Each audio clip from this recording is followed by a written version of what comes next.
When the next general elections are called in Jamaica, the PNP intend to go to Southwest St. Catherine and win with Waul.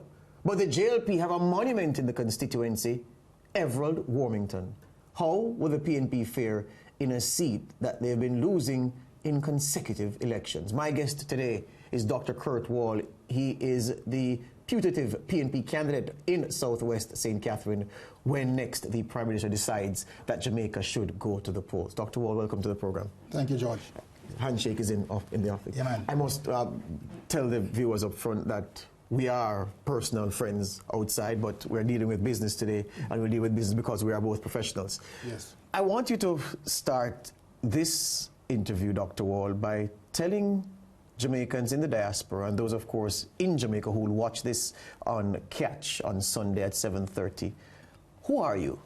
Well, Dr. Waul is really a community man, right? I was born in Kingston, but soon after, I went back to live in St. Catherine. There I lived in Old Harbour Bay for some time, and I've been moving around the constituency of Southwest St. Catherine. I lived in Portmore once, but I've always been in St. Catherine.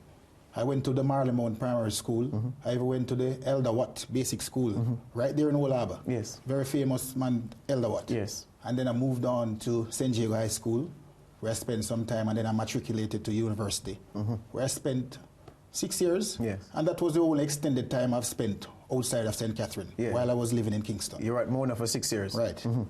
And soon after leaving university, yes, I went back to Spanish Town, where I spent about 7 years in Spanish Town Hospital, and then I opened my own practice in Spanish Town, and I've been there since. You said Marley Primary, and I too went to Marley Primary, and your younger brother, well, it was a scholar, right, arguably one of the greatest scholars, well, not arguably one of the greatest, one of the greatest scholars in Marley history, and a Rhodes Scholar as well. Definitely. So there's some quality in the family. Yes. What definitely. about your father? Well, my father was a very great man, you know. He has inspired me. Everything in life that I've achieved, he has been there. You know, when that's I was Carlos, the former councillor in the Churchman division. That's correct. For the PNP. Right. Yes. And so you say you are a community man. You as a medical doctor, I'm sure there are many people who come to you who can't afford the treatment, but of course, based on your training and your own humanity, you proceed with treatment nonetheless. How would you describe if we were to use Old Harbour as the example, how would you describe the people in Old Harbour and Spanish Town by extension, insofar as what their needs are? Describe them from that perspective for me. Well, George, to put it this way, my exploits in Spanish Town Hospital are well known. I'm known for that. People even accredit stuff to me that sometimes I can't even remember. Yes. And everything is good. Yes. They're always saying, boy, if once you come to the Spanish Town Hospital and you come from the community, yes, Dr. Waul treats you with love and respect. Yes. And that was where, my original exploit started, as being someone who is a community person. Yes. Somebody who looks out for others in the community. Yes. In terms of the needs for Old Harbour. Yes. Well, right now, as you know, Old Harbour, the greater Old Harbour area, they utilize two main hospitals, which is the Maypen Hospital and the Spanish Town Hospital. And both those hospitals are already overwhelmed by their communities. Yes. Right? The other alternative we have is the Old Harbour Health Centre, which we know that health centre has been there from I was a boy. Yes. And it has never changed. It is just the same. Yes. I can imagine. I think in starting the conversation on how to develop a better healthcare system in Old Harbour, I think we should start with the health centre by developing the health centre. Because when you're onto something there, because I'm thinking back to when we were young, and I can't remember the health centre being physically different in terms of expansion. It's the same one, and so many more people live in Old Harbour now than before. It's an explosion. It's a population explosion. Yes. Southwest St. Catherine is probably the fastest growing community in Old Harbour, probably with the exception of Portmore. Yes. And that's why I asked you about the needs of Old Harbour specifically, because I know that there's been an explosion. There are places that you and I knew as bush when we were youngsters, which are now big population centres. I think the main thing they need to start on, upgrade health centres, and by extension, upgrade Maypen and Spanish Town Hospital in order to accommodate. Because Spanish Town Hospital and Maypen Hospital is really a stone's throw away. Yeah. right? I don't think there's an immediate need to build our own hospital. Yes. That would be in the future. Yes. But in the short term, developing these hospitals to accommodate more patients. Every day I get calls from people. Yeah. Doc, I was scheduled for surgery on Monday, supposed to go in on a Saturday. I go in, no beds. The surgeon is there waiting to operate. The operating theater is there ready for the surgeon, but there are no beds. It's a waste. Yeah. It's a waste. Absolutely. When I asked you who you were, and you spoke about where you went to school and your medical training and your education, you said Marleymount Primary. What is it that that school gave you? What did you leave Marleymount becoming or capable of doing after that experience? When I tell you, man, my days at Marleymount, I think there's no other time, no other institution, teaching institution I've been to that I've had greater fun and greater camaraderie and friendship than Marleymount. I tell you, that school is the best. You were there at Marley, you know, when I went to St. Diego, you know, most of my peers, they went to probably St. Diego Prep. Yes. And all of those schools. And to me, you know, when they saw me, they thought, that boy, this boy, you know, he plays marbles, come and play gigs and all of that. We had great fun at Marley, man. Yes. Great fun. Yes. And what about the St. Diego experience? The St. Diego was just the same place there in St. Catherine, you know, but as I tell you before, Marley was great. St. Diego was very good. Since leaving St. Diego, I've always kept, you know, my close relationship with them. Yes. I've helped them tremendously, you know, giving back to the school in any way I can. Yes. Helping the students of the track field, football team. Yes. Providing free medical services for them. Yes. All of that, you know, it has been good. For the fact that your father was heavily involved in politics for a long time, and a man who did a lot for the division that he represented, and we're going to go into the divisions in the next segment, but your father set the tone.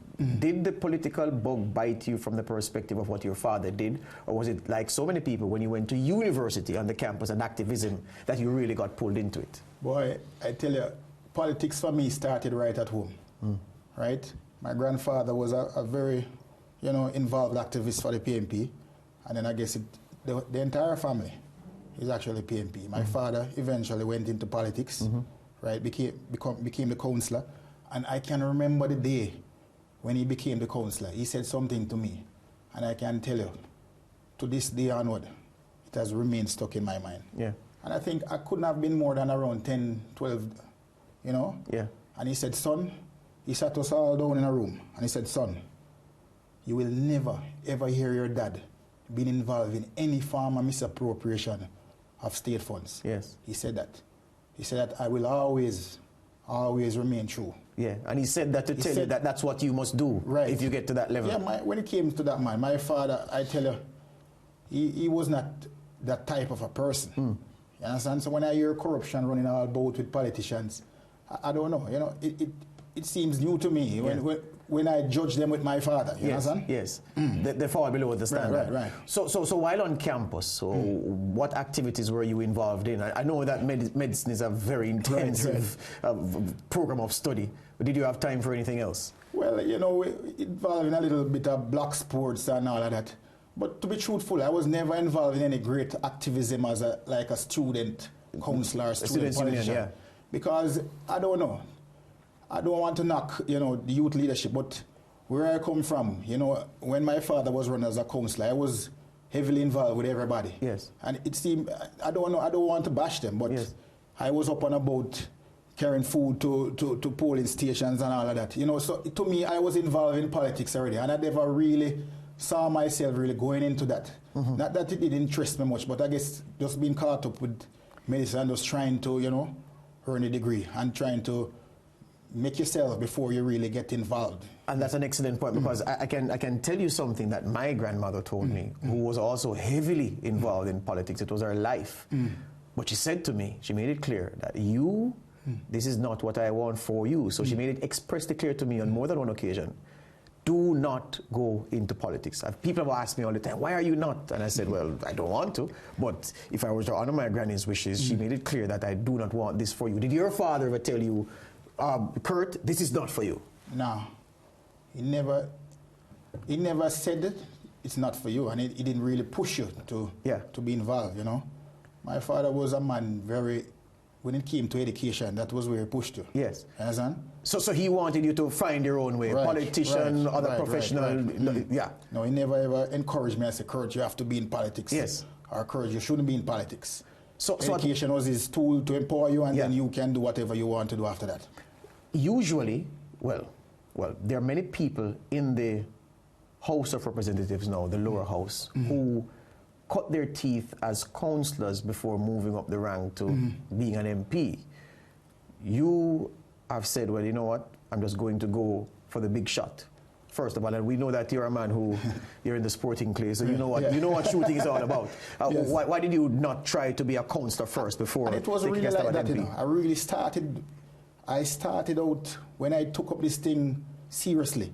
Yes. I started When was out that? When did you take it up seriously? Probably, I would say, late 2018. Yes. Yeah, I just started out as a treasurer for the South Division. Yes. In the constituency. I was just a treasurer there. Just assisting there? Yeah, yes. I was just assisting. Because, as I tell you, God bless his soul, the former chairman to me, Mr. Rudyard Mears. Yes. You know, and my aunt, Karen, yes. she called me and said, Kurt, you know, come and get more involved in politics. You are someone, if we call you and we ask you for help, you will always do it. But come, be in there, be in the room, and, you know, yes. sense and feel it out. And I just started as a treasurer for the South Division of Southwest St. Catherine, you know. And from there, unfortunately, people always saw me as a greater leader than just a treasurer position. Yes. Right? But I say I'm going to go and test the waters. And unfortunately, Mr. Mears, he died, yes. tragically. Yes. And when he died, everybody say, I think even Mr. Mears on his sick bed, yes. he said, you know, I want Kurt. I think Kurt should try this thing. Yes. You know? So that's where you went. Right. There you go. And it took off from there. It took off from there. Thank you very much for that introduction. We're talking with Dr. Kurt Waul. He is lining himself up to represent the PNP in Southwest St. Catherine in Jamaica. When the next general elections are called, we don't know that. That's only that's only about the Prime Minister. Only he knows that. But the race is starting to shape up. The PNP getting its house in order, and we are ready to hear from the Prime Minister anytime soon as to when that date will be. But we continue this conversation. 3 more segments to go with a very, very professional young man who has a big future. Let's see what he has to say for himself about the hand-to-hand combat of representational politics after this.